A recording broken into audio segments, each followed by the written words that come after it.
Around 52,000 Jews live in South Africa. We take a closer look at their rich history, vibrant culture, and evolving future. This is Aliyah News.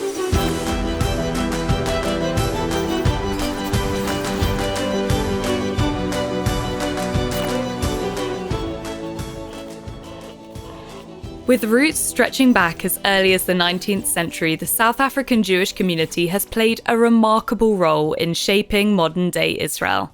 Descended largely from Lithuanian Jews who journeyed to South Africa in search of new beginnings, today's community continues to balance a profound sense of heritage with an enduring bond to Israel, prompting the question, what does it mean to be Jewish in South Africa today?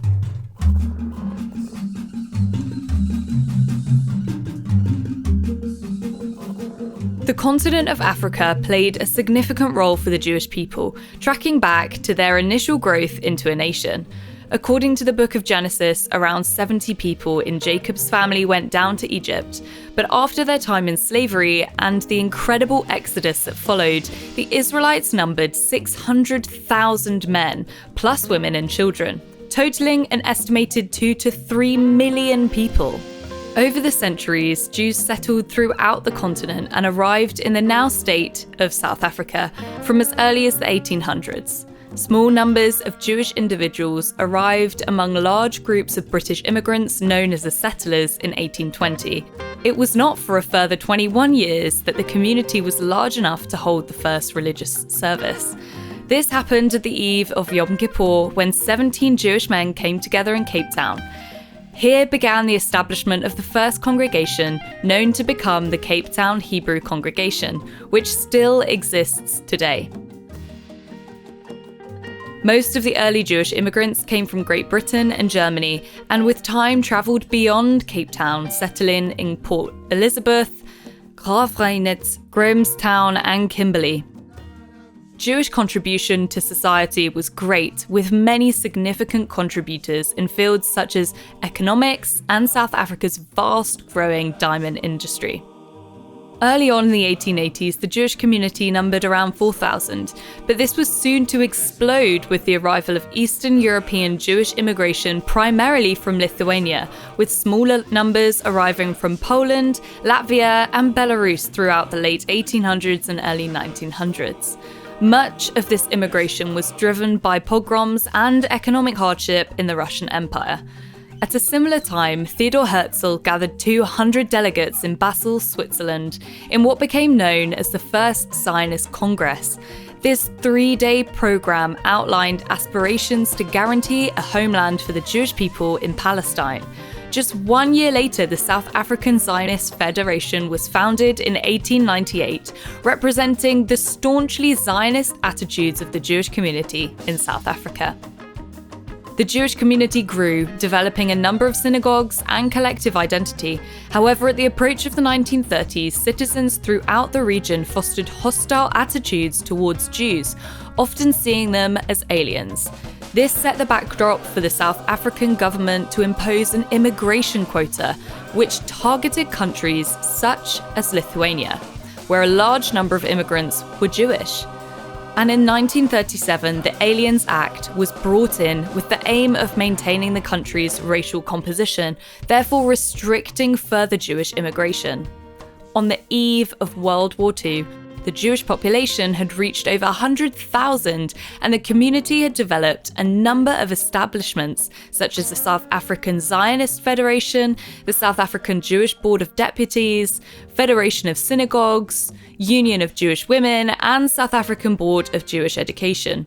However, their identity did not remain insular, as many saw themselves as much Jews as proud South Africans.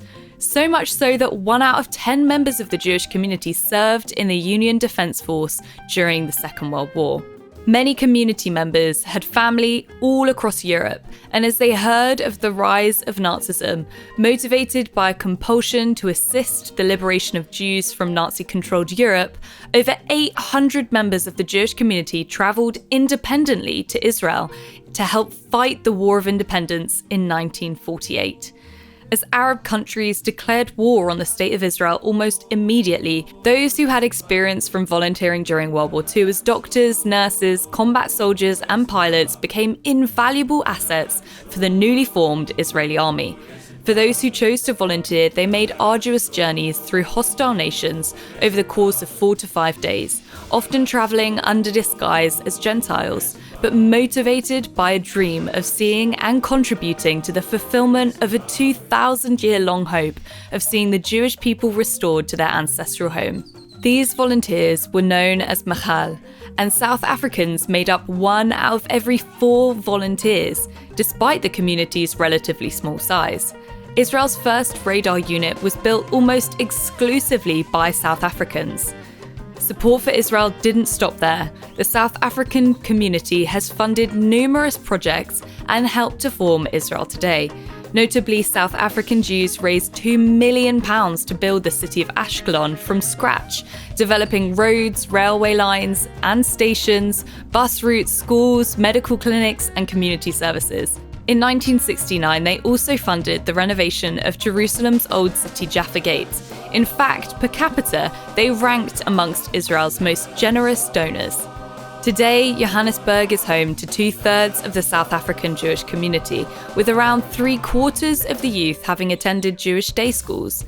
The community is 50,000 strong and continues with strong connections to Israel.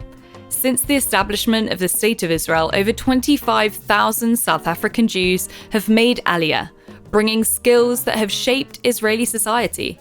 Incentives range from improved educational and economic opportunities to escaping political unrest, anti-Semitism, and crime, as well as the more idealistic and religious motivations. Until today, our local Ebenezer team has been able to support the thriving community with special festival food parcels distribution, funding various projects, and in attendance of Aliyah fairs where interest grows. So here we are at the Aliyah Expo in Johannesburg. Soon all of these tables will be filled with all of the delegates from Israel coming to speak to our beloved Jewish people in South Africa. And we are so privileged as Ebenezer to be part of this wonderful day. The South African Jewish community has a rich history deeply interwoven with Israel. From those who courageously volunteered their vital skills during Israel's War of Independence, with some even giving their lives for this cause, to those who contributed financially to the development of Ashkelon. In spite of growing governmental hostility to the State of Israel, the community remains faithful in its support. 2024 saw 280 South African Jews make Aliyah, and this year we're expecting a similar number to join them. This community has held fast to God's instruction to never forget Jerusalem. If I forget you, O Jerusalem, may my right hand cease to function.